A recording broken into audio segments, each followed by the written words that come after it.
একটা সুন্দর বাড়ি আছে, সেই বাড়ির সামনে একটা মিষ্টি পানির কূপ আছে। এই কূপ সহ বাড়ি সহ চতুর্দিকে 600 খেজুর বাগান আছে। খেজুর সেখানে ধরা একটা বাগান, 600 খেজুর বাগান সহ আমার বাড়ি সহ আমার মিষ্টি কূপ সহ সুন্দর নিরিবিলি একটা বাড়ি বাগান সহ সব তোমাকে দিয়ে দেব, শুধু তুমি আমাকে একটা খেজুর গাছ দিবা। আবু লুবাবা মুসকে মুসকে হাসি মেরে বলে, মানুষকে এত বোকা হয় নাকি? ঠিক আছে, আমি তোমাকে দিয়ে দিলাম। দেরি করলেন না, তিনি করলেন কি, বাড়িতে আসলেন। বাড়ির বাইরে দাঁড়িয়ে থেকে সন্তান পরিবারকে ডাক দিয়ে বলছেন, সন্তান পরিবারেরা তাড়াতাড়ি এদিকে আসো, আজ কেমন একটা ব্যবসা করেছি, জান্নাত আমার কেনা হয়ে গেছে। যেরকম সুবহানাল্লাহ। 600 খেজুর বাগান, নিজের বাড়ি, মিষ্টি কূপ, একটা কমপ্লেক্স, একটা খামার বাড়ি, টোটাল দিয়ে শুধু নিলেন একটা খেজুর গাছ। কিসের বিনিময়ে? বলেন কিসের বিনিময়ে? কার উপকার করার জন্য? একটা ইতিমের উপকার করার জন্য। সুবহানাল্লাহ বলা যাবে না ভাই? যেরকম সুবহানাল্লাহ। এই কাজগুলো আমাকে আপনাকে করতে হবে। দুঃখে বুকটা ফেটে যায়। আমার দেশে এমন কিছু অপ্রীতিকর কাজ আজ পর্যন্ত কেউ বন্ধ করতে পারলো না। কত সরকার আসলো গেল, মানবতা নেই বললেই চলে। প্রত্যেকটা মেয়ের বাবা আতঙ্কিত, প্রত্যেকটা মেয়ের বাপ। একটা মেয়ে স্কুল থেকে নিরাপদে আসবে, গ্যারান্টি আছে? আসতে বলে গ্যারান্টি আছে? নাই। আপনার ছেলেটা আপনার বাড়ি থেকে আপনি একটু ঘুরতে দিয়েছেন, তুই যা একটু ঘুরে টুরে আয়, সে তার চরিত্র নিয়ে ফিরে আসতে পারবে। আজকের সমাজে এমন গ্যারান্টি কি আছে? গ্যারান্টি নাই। যুবকদের হাতে সহজলভ্য মাদক দ্রব্যগুলো, মাদকের মানে সমস্ত কিছু, ইয়াবা, ফেন্সিডিল, আর কি হেরোইন, আর কি আছে, হ্যাঁ, গাঁজা শরীফ, এগুলো সব অ্যাভেলেবল করে দেওয়া হয়েছে, সহজেই পাওয়া যায়। চরিত্র ধ্বংস করার জন্য একজন ছেলের সাথে 2-3 দিন নিখোঁজ, তার কোনো খবর নাই, প্রণয় ঘটিত হয়ে চলে গেছে, নিখোঁজ হয়ে গেছে। বিয়ে চলবে না কেন? সে এখনো শিশু, বয়স কত হতে হবে? 18 হতে হবে। 18-র আগে কোনো বিয়ে হবে না। কিন্তু এদিকে 14 বছরে 13 বছরে সব বোঝে, ছেলের সঙ্গে সে বের হয়ে চলে গেছে। 3 দিন 4 দিন 7 দিন 8 দিন নাই। বলেন তো এই জেনা দরকার? এই জেনা ভালো না বিয়ে ভালো? বলেন বলেন কোনটা ভালো? বিয়েটাই তো উত্তম ছিল। এই হচ্ছে আমাদের সমাজের আজকে চিত্র। বাবার সামনে মেয়েকে ধর্ষণ করা হচ্ছে, ভাইয়ের সামনে নিজের বোনকে লাঞ্ছিত করা হচ্ছে, স্বামীকে গাছের সঙ্গে বেঁধে রেখে, ঘরের মধ্যে বেঁধে রেখে স্ত্রীকে ধর্ষণ করা হচ্ছে। বলুন তো এই সমস্ত ঘটনাগুলো আমার দেশে আছে না নাই? আসতে বলবেন না আছে না নাই? যারা প্রশাসনের দায়িত্ব পালন করেন, যারা প্রশাসন চালাচ্ছেন, একটা নারীর ইজ্জতের দাম কত, সম্মান কত, মর্যাদা কত, অবশ্যই আপনাকে এই ব্যাপারে একদিন জবাবদিহি করতে হবে। কার আদালতে? আসতে বলবেন না কার আদালতে? আল্লাহর আদালতে। সম্মানিত ভাইয়েরা, আমার নবীজি জেনার বিচার করেছেন, আমার নবীজি চুরির বিচার করেছেন, আমার নবীজি ডাকাতের বিচার করেছেন। চোর চুরি করে ধরা পড়েছে, মহিলা, কে? মহিলা। ইসলাম কোন চোরের শাস্তি দেয়? অভাবী চোরের না স্বভাবী চোরের? আমার দেশে কোন চোর বেশি? বলেন বলেন। স্বভাবী চোরের সংখ্যা আমার দেশে বেশি। ভিআইপি চোর, কি চোর? ভিআইপি চোর, কলমের খোঁচা দিয়া বিসিএস ক্যাডার, উচ্চ শিক্ষিত, কোটি কোটি টাকা কলমের খোঁচা দিয়া চুরি করে, ডাকাতি করে। এদের শাস্তি আমার দেশে হয় না। আমার দেশে শাস্তি হয় হলো অভাবের তাড়নায় পড়ে যারা খাদ্য চুরি করে, অভাবের তাড়নায় পড়ে যারা সিসকে চুরি করে, তাদের অভাব, তাদের পেটে খাবার নাই, হয়তো সেই জন্যই চুরি করেছে, তার শাস্তি হয়। কিন্তু এই সমস্ত যারা শিক্ষিত নামের কলঙ্কে এই সমস্ত চোরদের কিন্তু শাস্তি হয় নাই। বিগত 16 বছর লক্ষ লক্ষ কোটি টাকা দেশ থেকে পাচার করে বাইরে নিয়ে চলে গেছে। আছে কোনো বিচার? কোনো বিচার নাই। সম্মানিত ভাইয়েরা, ইসলাম স্বভাবই চোরের শাস্তি নিশ্চিত করে।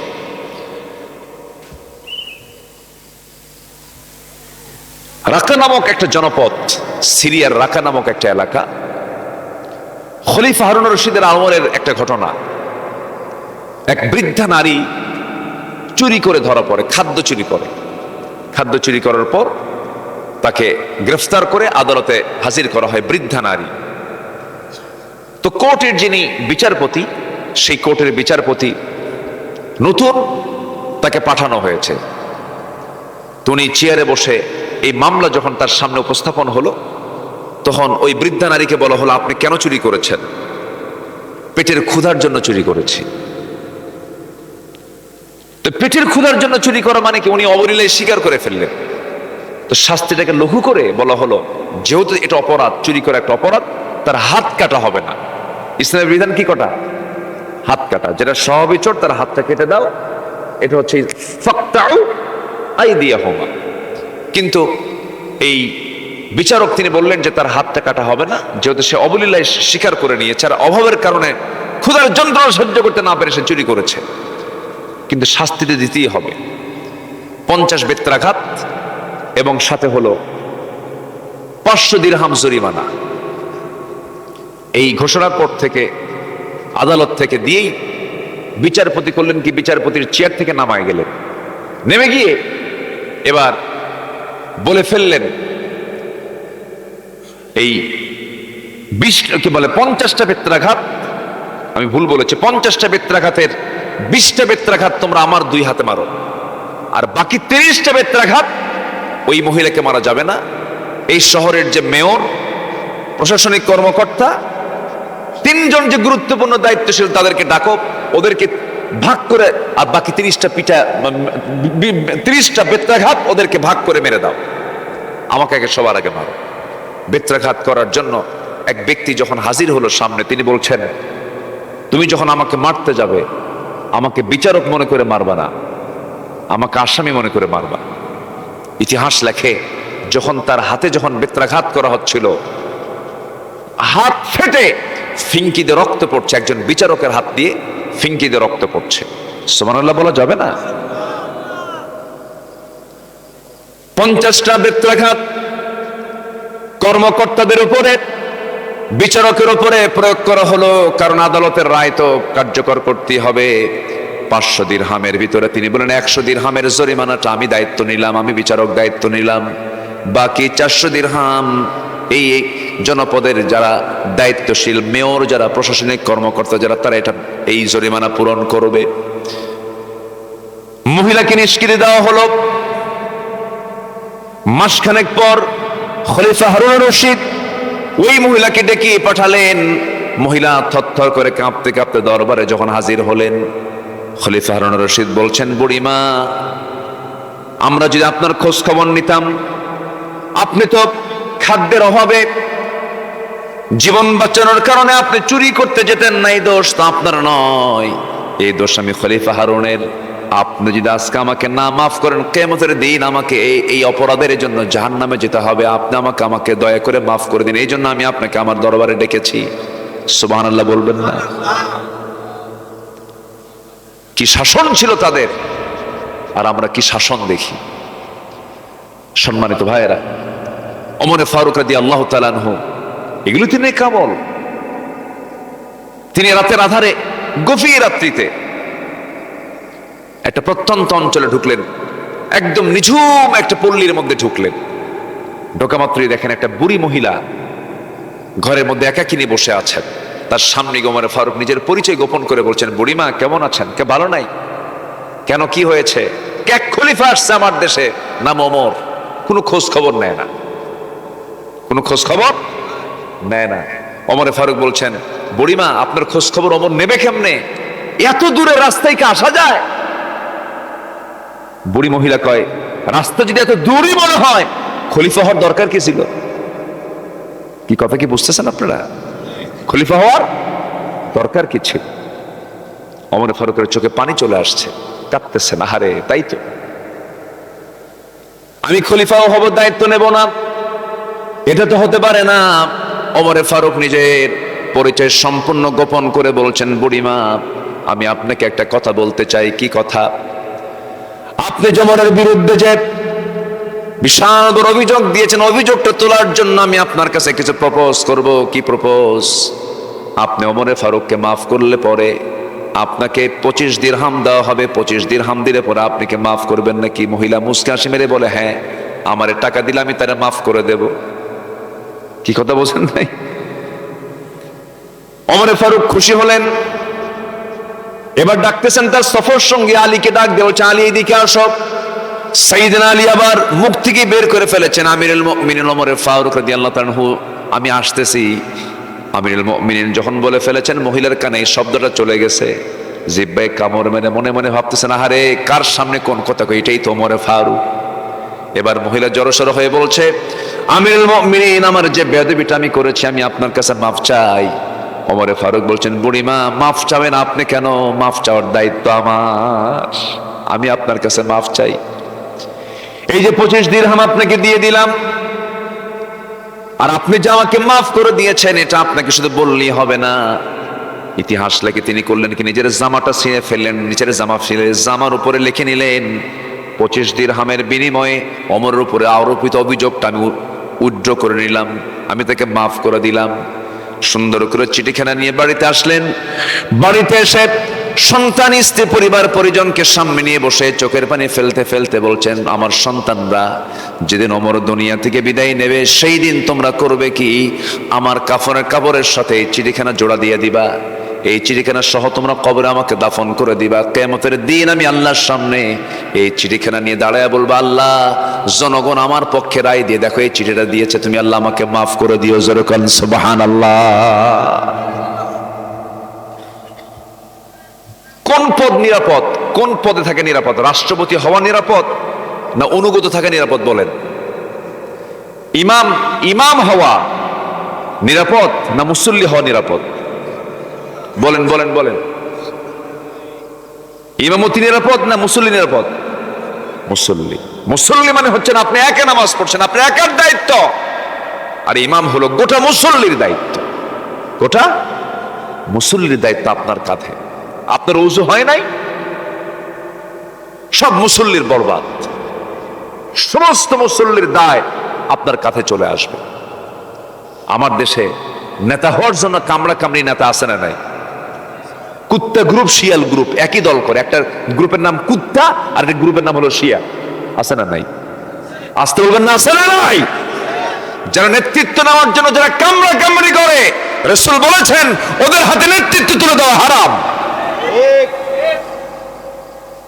নেতৃত্ব চেয়ে নয়, নেতৃত্ব তার কাঁধে চাপায় দিতে হবে। যে ব্যক্তি নেতৃত্ব দিতে ভয় পায়, নেতৃত্ব দিতে নিয়ে যার টেনশন হয়, তাদের হাতে নেতৃত্ব দিতে হবে। আর আমার দেশে নেতৃত্ব পাওয়ার জন্য চা পাতে রামদানিয়া গ্রুপে গ্রুপে মারামারি করে, ওই সমস্ত নেতৃত্বের মুখে আমরা জুতা মারি, থুতু মারি। আস্তে কন কেন, জোরে কন, ঠিক কিনা? থুতু মারি। রাসূল বলেছেন যারা নেতৃত্ব চায় আমি রাসূল তাদেরকে নেতৃত্ব দেই না, আর যারা চায় না তাদেরকে আমি দেই। কি কথা কি বোঝা গেল? আমার দেশে নেতৃত্ব চাওয়া লোক বেশি না না চাওয়া লোক বেশি? চাওয়া লোক বেশি। একটা পদের জন্য কোটি কোটি টাকা ঘুষ দেয়, একটা মনোনয়নের জন্য মনোনয়ন বাণিজ্য হয়, কোটি কোটি টাকা একটা মনোনয়ন নেওয়ার জন্য খরচ করে। এই সমস্ত নেতৃত্ব ইসলাম অনুমোদন করে না। আমার কথায় মনে হয় মন খারাপ করছেন আপনারা।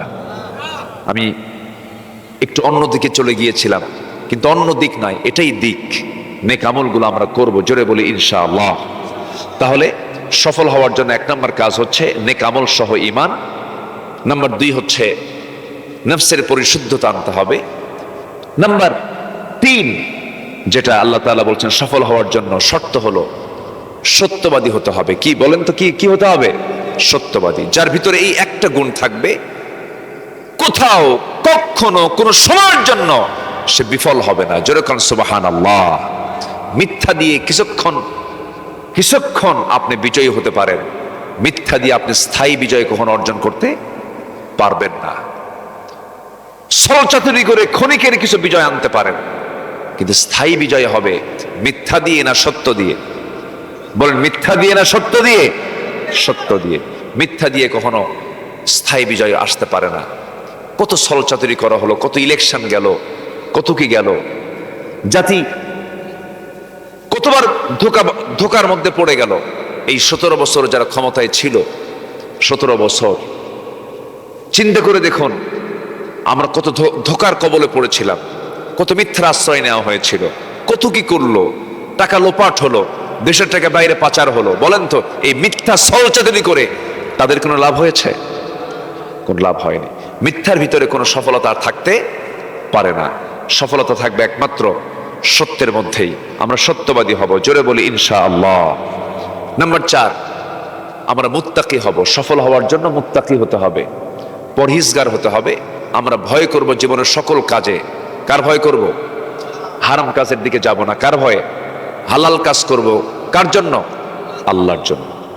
আল্লাহ রাব্বুল আলামিন বলেন, من يطع الله ورسوله ويخشى الله ويتقه فأولئك هم الفائزون।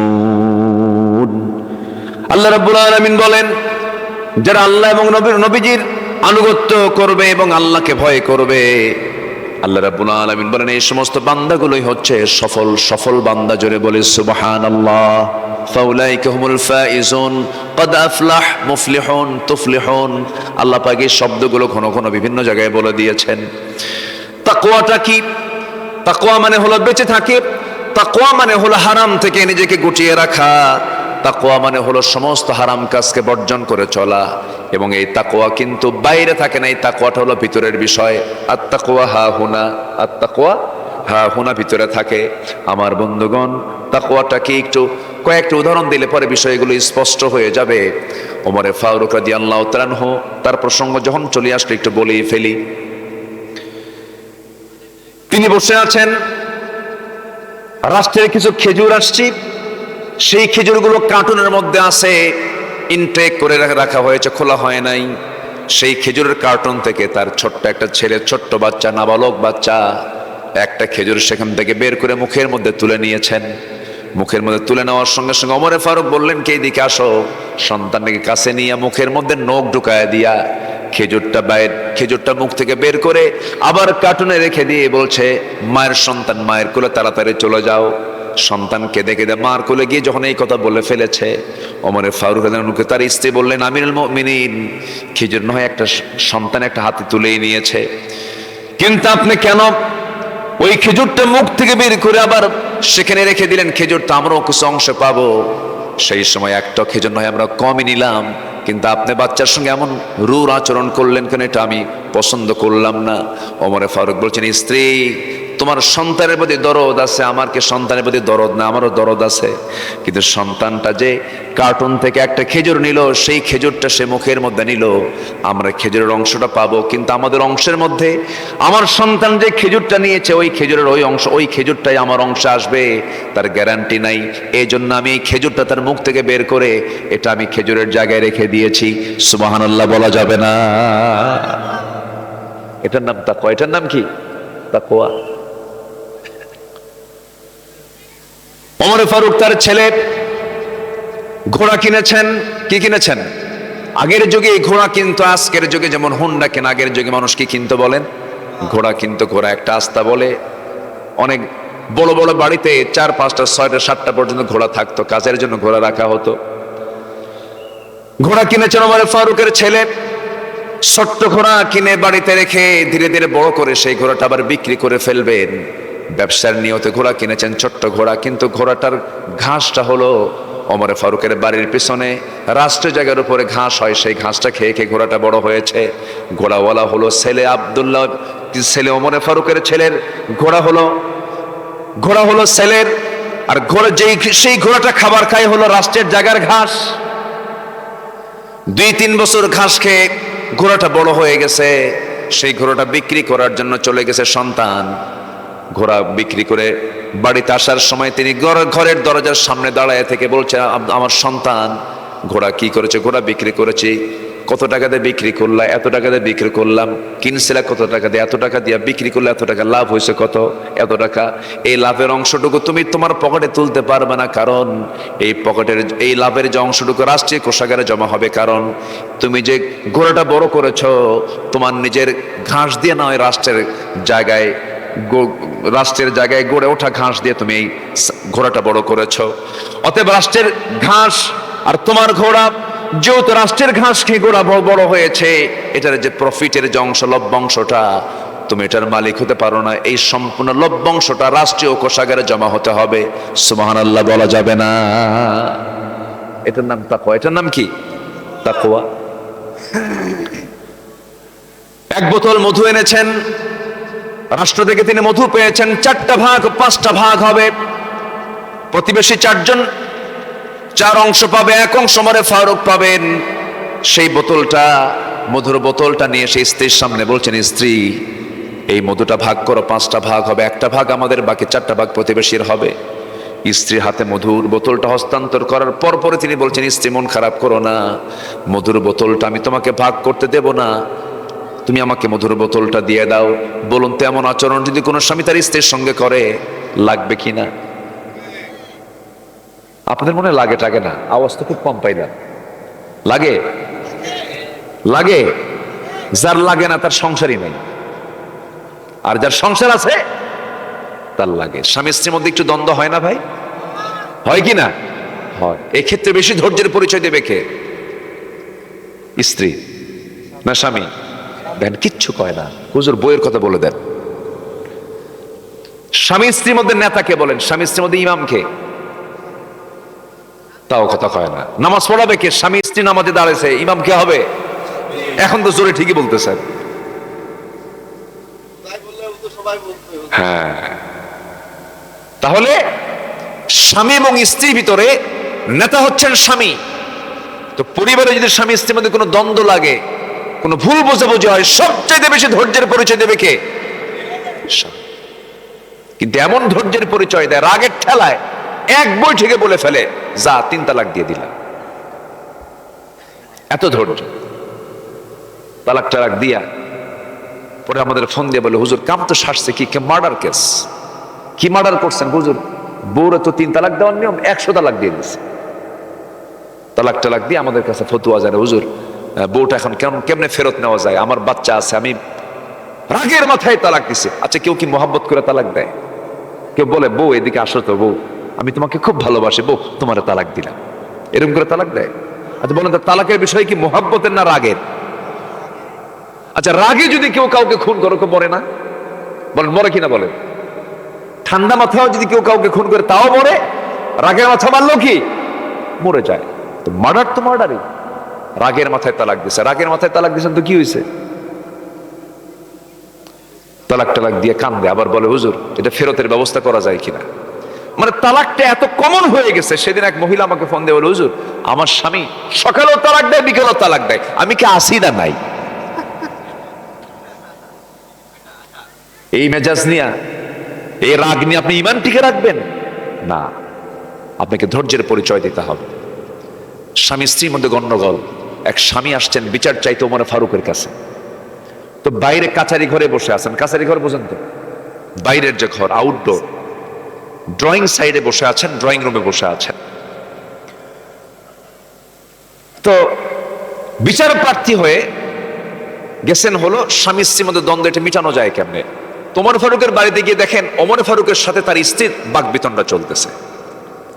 মানে স্বামী স্ত্রীর মধ্যে এরকম একটা বাকযুদ্ধ চলতেছে, তর্ক বিতর্ক হচ্ছে। উনি ভাবলেন, বিচার চাইতে আসলাম যার কাছে, সেই বাড়িতে তো সমস্যা, এই আর কি বিচার করবেন? এই হতাশ হয়ে তিনি ফিরে যাচ্ছেন। ওমর ফারুক বলছেন, এই তুমি আসছো কেন? আবার যাও কেন? কিছুই তো বললাম না, যে সমস্যা নিয়ে আসছিলাম সেই সমস্যা আপনার ঘরের মধ্যে কেন? আপনার বউ আপনার সাথে যে আচরণটা করলো, আপনি কি বিচার করবেন? আচ্ছা, আমার বউ আমাকে এত কিছু বললো, আমি কিছু বলছি না। ওমরের নাম শুনলে রোম পারস্য থরথর করে কাঁপে। সে ওমরকে, ওমরের বউ এত কিছু বললো, ওমর কোনো জবাব দিছে না। তুমিও কিছু কইও না, যাও। বিচার ক্লিয়ার। যাও। এটার সমাধান কেউ করবে না, এটার সমাধান স্বামী স্ত্রী সমাধান করবে, স্ত্রী স্বামীর সমাধান করবে।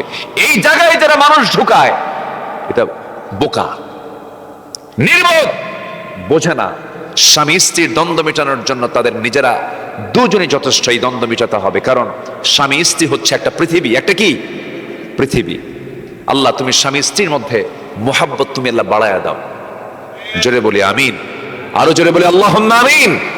অসংখ্য পরিবার আছে জাহান্নামের টুকরা হয়ে থাকে, স্বামী স্ত্রীর মধ্যে এই দ্বন্দ্বগুলো লেগে থাকে। আল্লাহ তুমি মোহাব্বতটা বাড়ায় দাও, মাওয়াদ্দাতাও ওয়া রাহমা। আল্লাহ পাক প্রত্যেক পরিবারে এই জান্নাতি পরিবেশ তুমি আল্লাহ পয়দা করে দাও। নামাজের পরিবার বানায় দাও, দ্বীনের পরিবার বানায় দাও, পর্দার পরিবার বানায় দাও। ফজরের আযান শোনা মাত্রই সকল পরিবারের সদস্যকে নামাজে দাঁড়িয়ে যাওয়ার তৌফিক দিয়ে দাও। জোরে বলি আল্লাহুম্মা আমিন। ওমরে ফারুক রাদিয়াল্লাহু তাআলা আনহু তিনি কি করলেন? আস্তে করে বোতলটা নিলেন। স্ত্রী একটু মনটা খারাপ হলো, কিন্তু কিচ্ছু বললেন না। ওনাদের স্ত্রী তো আর সাধারণ স্ত্রী না, কিচ্ছু বললেন, কিন্তু মনটা একটু খারাপ। মানুষ তো আমারে মাপতে দিল, আবার আমার থেকে আবার বোতল নিয়ে নিল, কি সন্দেহ করলো, এরকম একটা মনটা খারাপ তার হয়েছে। উনি করলেন কি? প্রতিবেশীর কাছে গেলেন।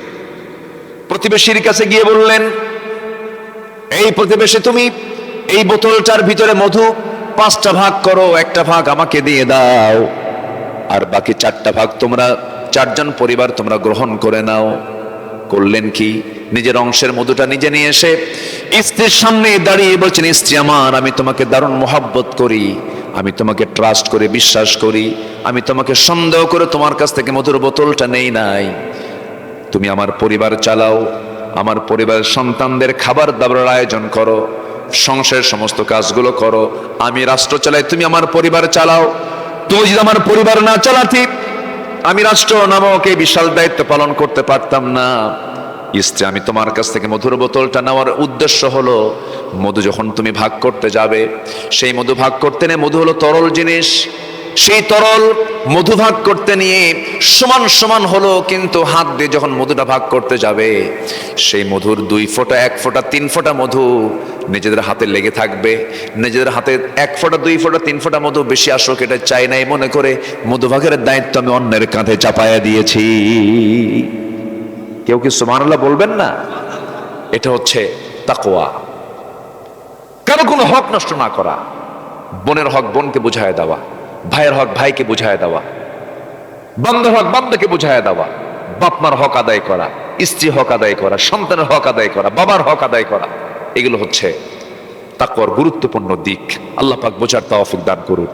জোরে বলি আল্লাহুম্মা আমিন। সম্মানিত ভাইয়েরা, আমি খুবই খুশি, যারা বসেছেন কেউ যান নাই, যারা ছিলেন তারা কেউ ওঠেন নাই। এটাই মাহফিলের সফলতা, বলি আলহামদুলিল্লাহ।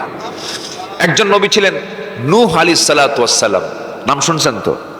নূহ আলাইহিস সালাতু ওয়াস সালাম, আল্লাহ পাক যেই নবীর দোয়ায় একটা মহাপ্লাবন দিয়েছিলেন, এত বড় বন্যা পৃথিবীতে আর কখনো হবে না। সেই মহাপ্লাবনে সব শেষ হয়ে গেছে, তার পুত্র সন্তান, তার পরিবার পর্যন্ত শেষ হয়ে গেছে। এমন নবী ছিলেন, আল্লাহ পাক এমন পরীক্ষায় ফেলেছিলেন যে তার দাওয়াতে তার বউ এবং তার সন্তানও কালেমা পড়ে।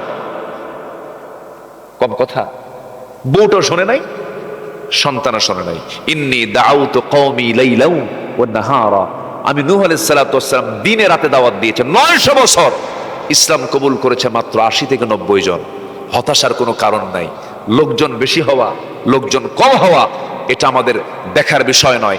মাহফিল কবুল হলো কিনা এটাই হচ্ছে দেখার বিষয়। আল্লাহ মাহফিলকে কবুল করুন। জোরে বলি আল্লাহুম্মা আমিন। 900 বছর কালেমার দাওয়াত দিয়ে নূহ আলাইহিস সালাতু ওয়াস সালাম হাতে পেলেন কয়জন মুসলমান? 80 থেকে 90 জনকে পেয়েছেন। হতাশার কোনো কারণ নেই। নিজের বউটাও কালেমা পড়ে নাই, নিজের সন্তানটাও পাইতে, তুমি বাপ গুনি না। আল্লাহ পাক বললেন, এই নূহ, তুমি এরকম মন খারাপ করছো কেন? বারবার ডাকা কেন? ইন্নাহু লাইসা মিন আহলিক, সে তোমার কেউ না, সে তোমার পরিবারভুক্ত না। ইসলাম আছে, সম্পর্ক আছে, ইসলাম নাই, কি সম্পর্ক নাই। আর আমার দেশে কি ডাবল স্ট্যান্ডার্ড নীতি। একই পরিবারের, একই বাপ মার 4টা ছেলে, একই মায়ের 4 ছেলে, 4 জন 4 দল করে। বলেন, 4 ভাই যদি 4 দল করে, ওদের কোনোদিন কোন সরকারে কোনো সমস্যা আছে? বলেন তো, আসতে কয়, কোন সমস্যা আছে? চার ভাই যদি চার দল করে, আর কোনো দল বাদ থাকলো?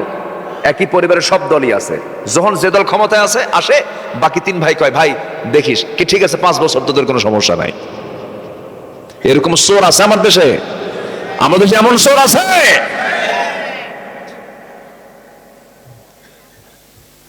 এগুলো তাকওয়া নয়, এগুলো ধান্দাবাজি, এগুলো ভণ্ডামি, সব কৌশল করে এগুলো করে। বিজনেস পলিসি ওদের, আমার বিজনেসটাকে টিকে রাখতে হবে, আমার গ্রুপ টিকে রাখতে হবে। ভাই তুই অমুক দলে যা, তুই দেখবি, তুই অমুক দলে যা, তুই অমুক দলে যা, 4 জন 4 দলে গেছে, বাস ব্যবসা বাণিজ্য। এমন কি তারা তাদের স্বার্থ উদ্ধারের জন্য ঈমান পর্যন্ত বিক্রি করে দেয়, আছে না নাই? আচ্ছা, এগুলো করা যাবে না। আমি সফল হতে পারবো না। সফল হওয়ার জন্য মুত্তাকি হতে হবে, তাকওয়া অর্জন করতে হবে।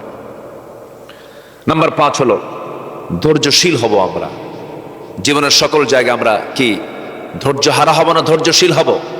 ধৈর্যশীল হতে হবে। ধৈর্যশীলের জন্য আল্লাহ পাকের পক্ষ থেকে পুরস্কার আছে। ইন্নী জাযাইতুহুমুল ইয়াওমা বিমা সাবারু আন্নাহুম হুমুল ফাইজুন। যারা ধৈর্যশীল হবে তারা সফল হবে। ধৈর্য আছে যার, সফলতা আছে তার। ধৈর্য নাই যার, সফলতা নাই তার। বলেন তো, বিয়ে আগে না ধৈর্য আগে? বলেন বলেন বলেন। ব্যবসা আগে না ধৈর্য আগে? ধৈর্য আগে। আপনার ধৈর্য নাই, আপনি লুঙ্গির দোকানদার, লুঙ্গি কি একটা দেখে কিনবে কেউ? আপনার কাস্টমার সামনে বসে এক লুঙ্গি দেখে কিনবে? 8-10টা লুঙ্গি শুধু দেখলেই হবে না, সব খুলে খুলে ভাঁজ খুলে খুলে এইভাবে দেখবে এর কাপড় কেমন, এটার জমিন কেমন, এটার কালার কেমন। আধা ঘন্টা ধরে দেখলো 10টা লুঙ্গি, এরপরও পছন্দ হয় না। এমন কাস্টমার আছে না নাই? আছে। আবার এটাকে সুন্দর করে ভাঁজ কইরা আবার রেখে দিতে হয় 10টা। এখন 10টা লুঙ্গি দেখার পর, আধা ঘন্টা দেখার পরে যদি বলে, ভাই আমার পছন্দ হয় নাই, আমি নেব না, চলে গেলাম, বলেন তো দোকানদারের ভিতরে একটু রাগ হয় না? রাগ হয় কিনা?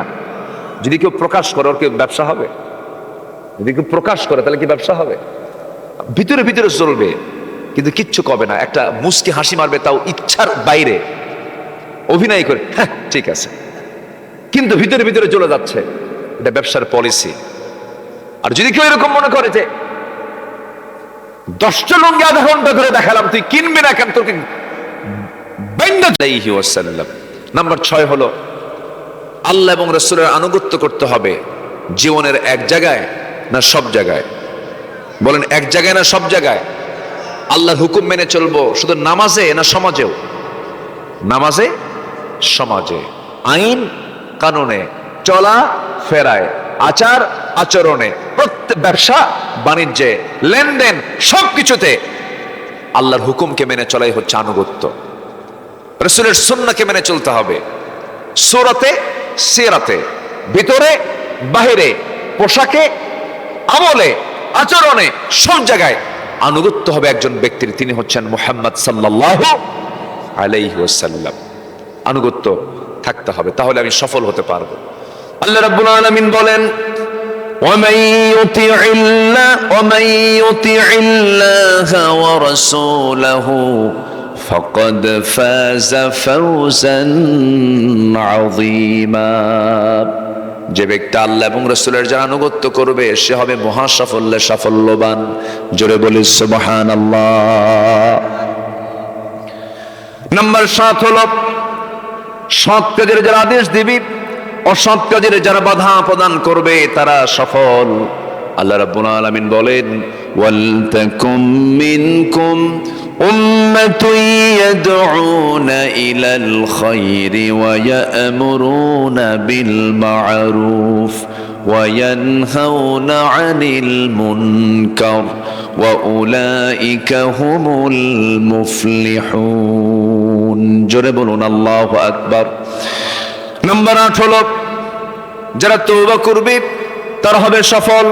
আল্লাহ রাব্বুল আলামিন বলেন, তুবু ইলাল্লাহি জামিআন আইয়ুহাল মুমিনুনা লাআল্লাকুম তুফলিহুন। সূরাতুন নূর আয়াত নাম্বার 31। আল্লাহ রাব্বুল আলামিন বলেন, তোমরা আল্লাহর কাছে তওবা করো সবাই মিলে, আশা করা যায় তোমরা সফল হতে পারবে। জোরে বলুন সুবহানাল্লাহ। তওবা করব কার কাছে? নামাজ পড়ে নাই, আজকের থেকে নামাজ ছাড়বো না, এটার নাম তওবা। গুনাহ করেছে আর জীবনে গুনাহ করবো না, এটার নাম তওবা। মিথ্যা বলেছে আর জীবনে মিথ্যা বলবো না, এটার নাম তওবা। আমি হারাম কাজে নিজেকে নিজেকে জড়ায় রেখেছিলাম আর হারাম কাজে যাবো না, এটার নাম তওবা। আমি চুরি করেছি আর জীবনে চুরি করবো না, এটার নাম তওবা। আমি মিথ্যা সাক্ষী দিয়েছি আর মিথ্যা সাক্ষী দেব না, এটার নাম তওবা। আল্লাহ রাব্বুল আলামিন আরেক জায়গায় বলছেন, ইয়া আইয়ুহাল্লাযীনা আমানু তুবু ইলাল্লাহি তাওবাতান নাসুহা। ঈমানদাররা তোমরা তওবার মতো তওবা করো, যে তওবা আল্লাহর দরবারে মঞ্জুর হয়ে যাবে এমন তওবা করো। হাদিস আসছে, তাইবু মিনাজ যামবি কামান লা যামবা লাহ। যে ব্যক্তির তওবা কবুল হয়ে যায়, তার জীবনে একটা গুনাহ আল্লাহ রাব্বুল আলামিন রাখেন না, গুনাহমুক্ত জীবন তাকে দিয়ে দেন। জোরে কোন সুবহানাল্লাহ। তওবা কবুল হয়ে যাওয়া মানে নিজের জীবনের একটা গুনাহ না থাকা। তাহলে এই তওবার মতো গুরুত্বপূর্ণ একটা গুণ আমরা অর্জন করব। জোরে বলি ইনশাআল্লাহ, আরো জোরে বলি ইনশাআল্লাহ। সম্মানিত ভাইয়েরা, নাম্বার 9 হচ্ছে সফল হওয়ার জন্য শর্ত হচ্ছে, নাম্বার 9 প্রকৃত মুমিন হওয়া। শুধু আব্দুল মুমিন হলে হবে, প্রকৃত মুমিন হতে হবে। আমার দেশে বহু লোক আছে, নাম দেখে মনে হয় যে এতে যে কত বড় বুজুর্গ, নামই হলো রমজান আলী, কিন্তু রমজান মাসে রোজায় রাখে না। আছে কিনা এরকম লোক? আছে কিনা বলেন? নাম হলো ফজর আলী। নাম কি? ফজর আলী, কিন্তু ঘুম থেকে ওঠে সকাল 10টার দিকে। তাহলে ফজর আলী নামটা থুয়ে লাভটা হলো কি? নাম হলো বাদশা মিয়া, ভিক্ষা করে। কি করে? ভিক্ষা করে। নাম হলো আতর আলী, গোটা গায়ে গাজার গন্ধ। নাম কি? আতর আলী। নাম হলো খোকা মিয়া, বয়স হলো 80 বছর। কি নাম আছে? খোকা মিয়া। তো নাম দিয়ে তো কাজ হবে না, আমাকে আমল দিয়ে আমার ইমানটাকে মজবুত করতে হবে। আমার ইমানটা মজবুত করব, মজবুত ইমান আমাকে আনতে হবে, প্রকৃত মুমিন আমাকে হতে হবে। জি সম্মানিত ভাইয়েরা, তাহলে প্রকৃত মুমিন হওয়ার জন্য আমরা কোরআন থেকে আমরা কিছু পরামর্শ নেই। কোরআন আল্লাহ রাব্বুল আলামিন মুমিনের জন্য কি বলছেন, মুমিন কারা? আল্লাহ রাব্বুল আলামিন সুন্দর করে বলছেন।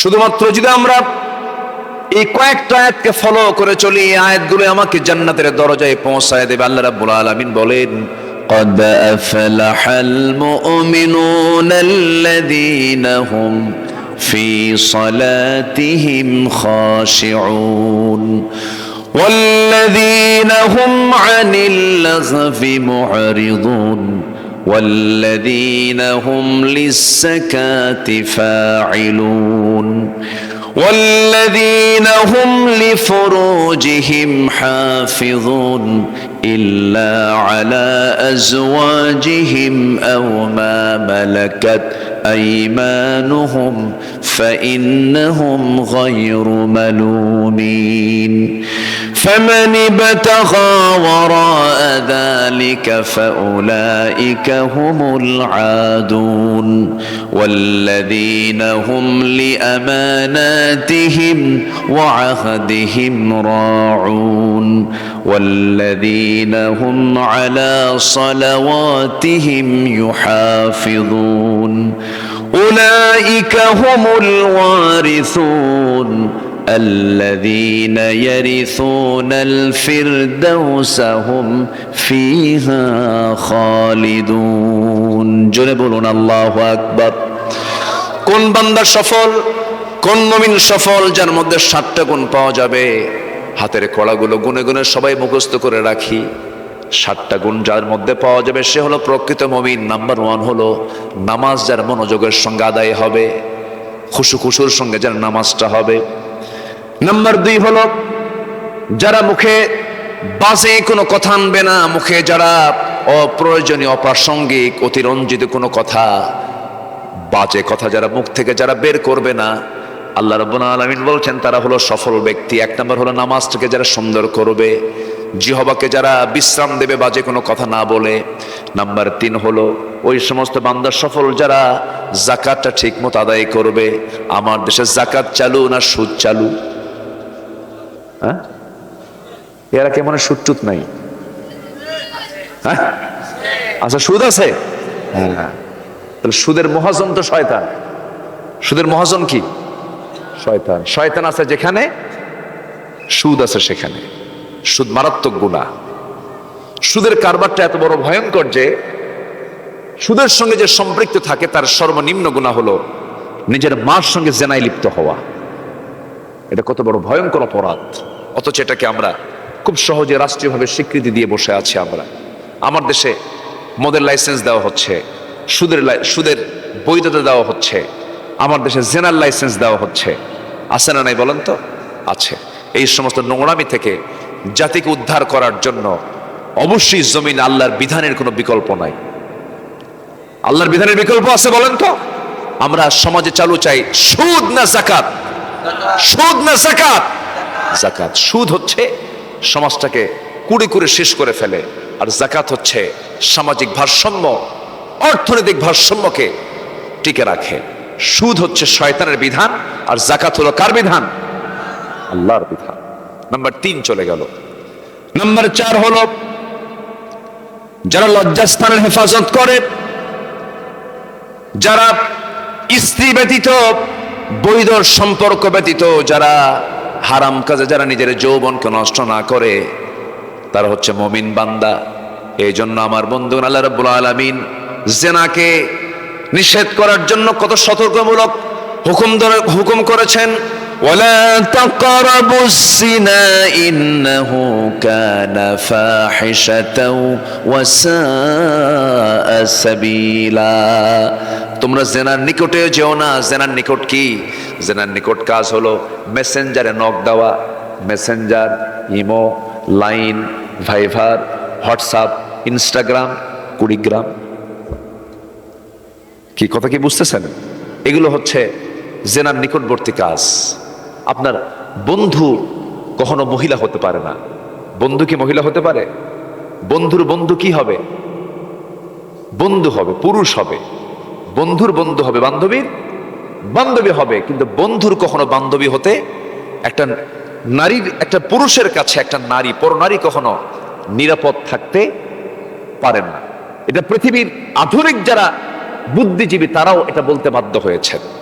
নারী কখনো একটা পুরুষের কাছে কখনো নিরাপদ থাকতে পারে না, একটা নারীর কাছে কখনো পুরুষ নিরাপদ থাকতে পারে না। এই জন্য আল্লাহ রাব্বুল আলামিন বলছেন ওয়ালা তাকরাবুজ জিনা, তোমরা জিনার নিকটেই যেও না। জিনার নিকটবর্তী কাজগুলো, তার সঙ্গে সাক্ষাৎ করা, পর্দার পরিবেশ রক্ষা করে না চলা।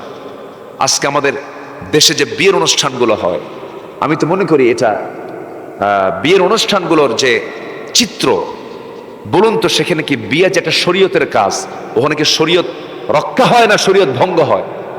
বলেন বলেন, শরীয়ত রক্ষা হয় না শরীয়ত ভঙ্গ হয়? বিয়ের অনুষ্ঠান, গায়ে হলুদ থেকে শুরু করে নিয়ে যে সমস্ত অপকর্ম এই বিয়ের অনুষ্ঠানগুলোতে হয়, কি কি কি সেট বাজায়, ডিজে বাজায়, গান বাজনা করে, মানে একটা কি যে একটা সিচুয়েশন বানায় ফেলে, উলঙ্গ অবস্থা, গায়ে কোনো কাপড় চোপড়ি নাই। যে মেয়েটা সারা বছর বোরকা পরতো, বিয়ের দিন বোরকা পরে না। বিয়ের দিন বোরকা পরে না কেন? বাবার বাড়ি থেকে পাওয়া কিছু সোনার গহনা আছে, যদি বোরকা পরে তাহলে এই গহনাগুলো দেখবে কে? গহনাগুলো গলায় লাগায়, হাতে লাগায়, আর দেখায়, এই যে দেখো। আছে কিনা বলেন? আছে কিনা? দেখাচ্ছে তার হাতের গহনা, গলার গহনা দেখাচ্ছে। গহনাগুলো দেখার দায়িত্ব, গহনাগুলো দেখানোর দায়িত্ব হচ্ছে পরপুরুষকে না স্বামীকে? বলেন বলেন বলেন বলেন, স্বামীকে। তো মাহারাম ছাড়া যে নারী, অন্য কোনো গায়ের মাহারাম, যারা অন্য কোনো পুরুষের সঙ্গে যারা দেখা করবে, এরা হচ্ছে জান্নাতের বাসিন্দা হবে না জাহান্নামের বাসিন্দা হবে? জাহান্নামের বাসিন্দা হবে। একটা নারী যখন বেপর্দা হয়ে যখন রাস্তায় চলাফেরা করে, সে শুধু নিজের জীবনকে ধ্বংস করে না, সে সমাজ জীবনকে ধ্বংস করে, অন্যের ইমানকে সে নষ্ট করে ফেলে। এই জন্য মা, অন্যের ইমানকে ধ্বংস করে ফেলা, আপনার ইমান তো ধ্বংস হলোই, অন্যের ইমানকে আপনি ধ্বংস করে ফেলছেন। কত বড় ক্ষতি আপনি টেনে আনছেন বেপর্দার জন্য। আপনাকে পর্দাশীলা হতে হবে। আমার দেশে এখনো, এই বাংলাদেশে এখনো এমন কিছু শিক্ষা প্রতিষ্ঠান আছে, যে শিক্ষা প্রতিষ্ঠানে কোনো মেয়ে যদি নেকাব পরে যায়, যদি মুখটা ঢেকে যায়, তাকে স্কুল থেকে, কলেজ থেকে তাকে বের করে দেওয়া হয়। যে শিক্ষক নামের কলঙ্ক, যারা এই সমস্ত এই নেকাবের ক্ষেত্রে যাদের আপত্তিকর মন্তব্য পাওয়া যায়, আমার মনে হয় তাদের জন্মে সমস্যা। আস্তে গান কেন, ঠিক কিনা? তাদের জন্মে সমস্যা। এত দেখার শখ কেন? তাদের কাপড় চোপড় খুলে দেখেন এত আপনার কি বলে লোলুপ দৃষ্টি কেন? ওর নজর ঠিক নাই, ও চরিত্রহীন লম্পটের কারণেই এই সমস্ত বিষয়ে সে আপত্তি জানায়। মেয়েদের ঢাকতে হবে। আমার মেয়ে, আপনার মেয়ে, আমার স্ত্রী, আপনার স্ত্রীকে ঢেকে ফেলতে হবে। আল্লাহ পাক ঢাকার হুকুম দিয়েছেন, আইয়ুদনিনা আলাইহিন্না মিন জালাবিবিহিন্না। এই বিষয়টা আমরা অবশ্যই খেয়াল করার চেষ্টা করব। 4টা বিষয় চলে গেল। যারা লজ্জাস্থানকে হেফাজত করবে এরা সফল। 4 নাম্বার নামাজ, জিহবা, যাকাত, লজ্জাস্থান।